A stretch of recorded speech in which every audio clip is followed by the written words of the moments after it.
The Middle East has erupted into direct war between Israel and Iran, shattering years of uneasy proxy conflict. In June 2025, Israeli strikes devastated Iran's nuclear infrastructure, igniting a cycle of retaliation that threatens to spiral out of control.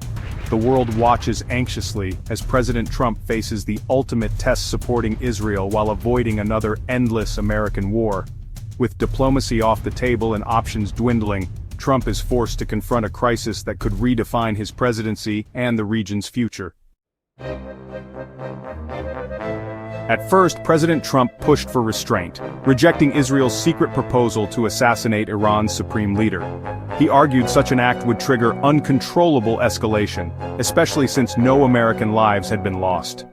Publicly, Trump called for a deal, insisting even this conflict could be solved through negotiation. His administration pursued back-channel talks, hoping to de-escalate before war engulfed the region. But as Israeli strikes intensified and Iran retaliated, Trump's hopes for a diplomatic off-ramp quickly faded. The president's reluctance to embrace military action was about to be tested by new, urgent intelligence. Everything changed after a classified White House briefing on June 8. General Dan Kane presented evidence that Iran was on the brink of nuclear breakout, with enough enriched uranium for several bombs. The International Atomic Energy Agency confirmed Iran's violations, making the threat impossible to ignore. Confronted with this reality, Trump shifted from opposing Israeli strikes to quietly approving them, focusing on managing the fallout rather than stopping the campaign. The U.S. moved from would-be mediator to silent enabler, marking a turning point in the crisis. In the tense months that followed rising hostilities in the Middle East, the Trump administration quietly adopted a strategy of covert support for Israel. Rather than putting American boots on the ground or engaging in open warfare, the U.S. chose to operate from the shadows, arming Israel with cutting-edge intelligence and advanced weaponry, while keeping its own forces out of direct combat. This approach allowed the administration to maintain plausible deniability, avoiding the political fallout of direct intervention, yet still shaping the conflict's outcome behind the scenes. The message was clear: the U.S. would not stand idly by if its closest ally was threatened, but it would also not risk a wider regional war by becoming a visible combatant. American satellites orbited high above the region, capturing every movement on the ground, while surveillance planes swept across Middle Eastern skies, gathering crucial signals intelligence. In secure facilities, teams of cyber specialists worked around the clock, using sophisticated digital tools to monitor Iranian communications and track the movement of weapons and personnel. This real-time data was funneled directly to Israeli commanders, giving them a decisive edge in anticipating and countering Iranian actions. The U.S. also moved quickly to bolster Israel's military capabilities. Cargo planes delivered shipments of bunker-buster bombs, designed to penetrate fortified underground targets, along with advanced missiles and precision-guided munitions. Regional air defenses were reinforced, with new batteries and radar systems deployed to key locations. In a dramatic shift, anti-drone missiles originally destined for Ukraine were diverted to the Middle East, underscoring the urgency and priority of the Israeli front. At sea, a U.S. Navy destroyer was positioned in the eastern Mediterranean, its crew on high alert. The ship's advanced radar and interceptor missiles stood ready to track and neutralize any incoming threats, whether aimed at Israeli cities or American assets in the region. This naval presence sent a powerful signal to both allies and adversaries. The U.S. was prepared to defend its interests even if it meant risking confrontation on the high seas. When Iran launched waves of retaliatory drones, U.S. forces sprang into action. Working in close coordination with Israeli air defense teams, they helped shoot down dozens of drones before they could reach their targets. Every engagement was carefully framed as a defensive measure, an effort to prevent escalation, not provoke it. Yet, each intercepted drone was a reminder of how quickly the situation could spiral out of control. This shadow campaign came at a cost. As military equipment and personnel were shifted to the Middle East, U.S. commitments in other global hotspots were stretched thin. Behind closed doors, policymakers debated the risks of overextension and the potential for unintended consequences. But the administration's actions left no doubt. The Iranian threat was being taken with utmost seriousness, and the U.S. was willing to pay a steep price to contain it. In this new era of hybrid warfare, the line between ally and combatant grew ever thinner. The US and Israel stood shoulder to shoulder, their fates increasingly intertwined, not just by shared interests, but by the invisible threads of intelligence, technology, and mutual defense. Publicly, Trump insisted the US had nothing to do with the attack on Iran, distancing America from Israel's campaign. His messaging was clear: support Israel, but avoid direct war. On social media, he cast himself as the only leader capable of brokering peace, promising to get it solved through deals, not bombs. Official spokespeople echoed this line, refusing to confirm details of US support. The administration's denials were strategic, enabling Israel while trying to keep America out of Iran's crosshairs. It was a delicate balancing act, designed to reassure allies, placate a war-weary public, and preserve diplomatic flexibility. Behind closed doors, President Trump delivered a message to Tehran that was as direct as it was uncompromising. If Iran dared to target Americans or US interests, the response would be swift, overwhelming, and devastating. This was not a vague threat or diplomatic posturing, it was a clear red line, drawn in unmistakable terms. The administration wanted to leave no room for miscalculation or ambiguity. Trump's warning was relayed through multiple channels, both public and private, ensuring that Iran's leaders understood the gravity of the situation.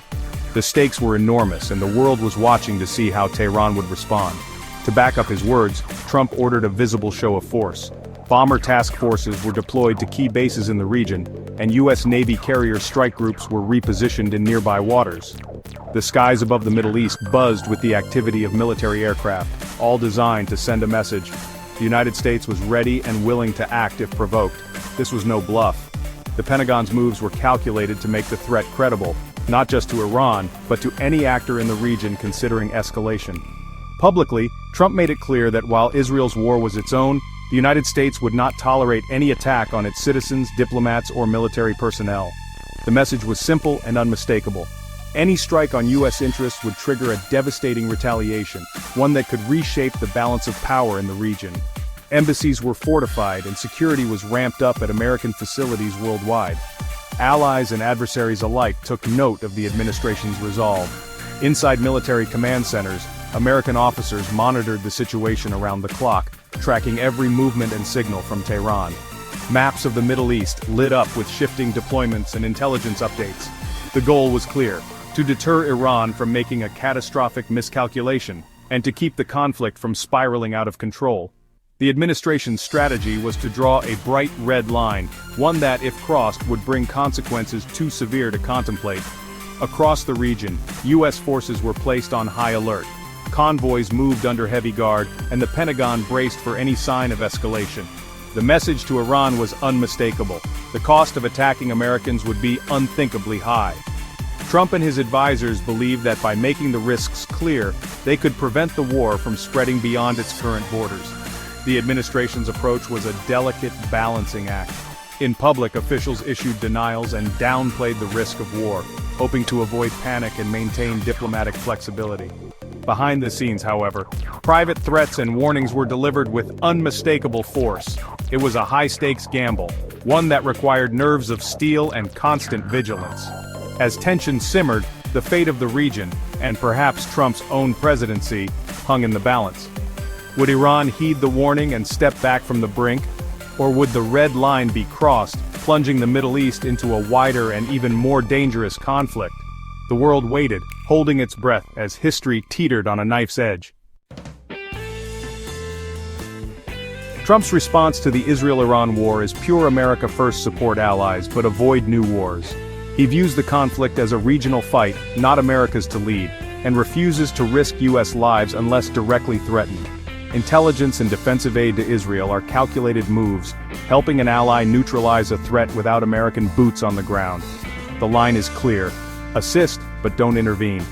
Trump's warnings to Iran reinforce this doctrine: protect Americans above all else and punish any attack with overwhelming force. It's a strategy that seeks to shape events from a distance, not get entangled in them.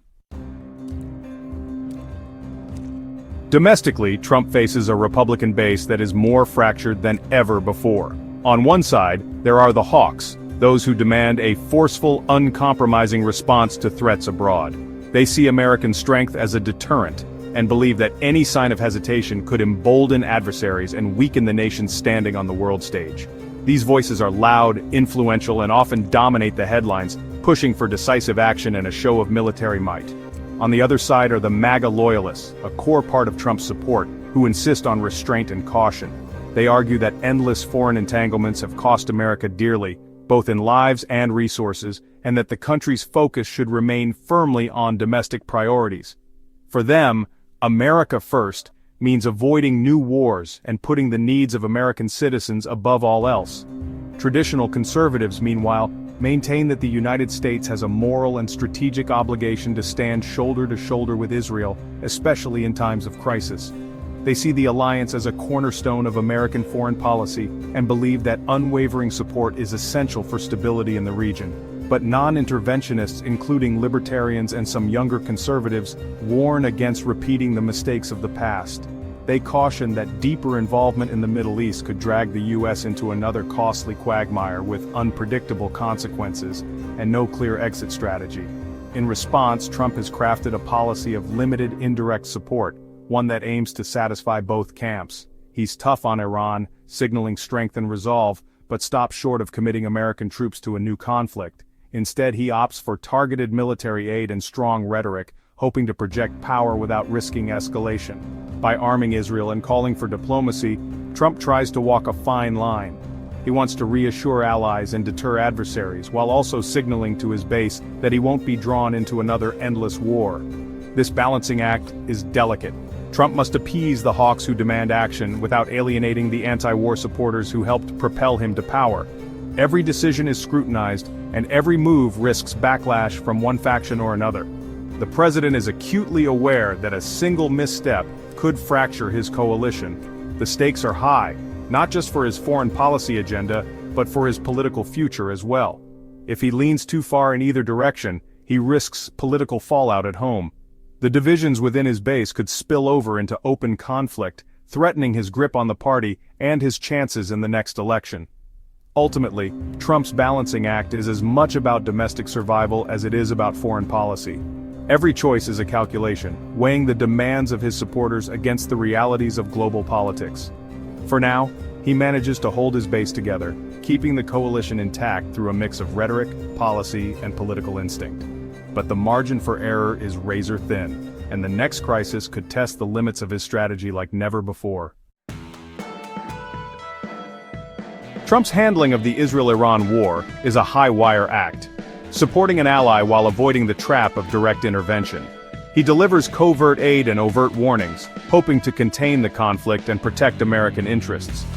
The strategy is pragmatic, transactional, and deeply skeptical of past U.S. interventions. Trump bets he can help Israel succeed, deter Iran, and keep his political coalition intact, all without dragging America into another war. Whether this gamble pays off remains to be seen. For now, the president walks a narrow path, trying to keep the Middle East from pulling the U.S. into chaos once again.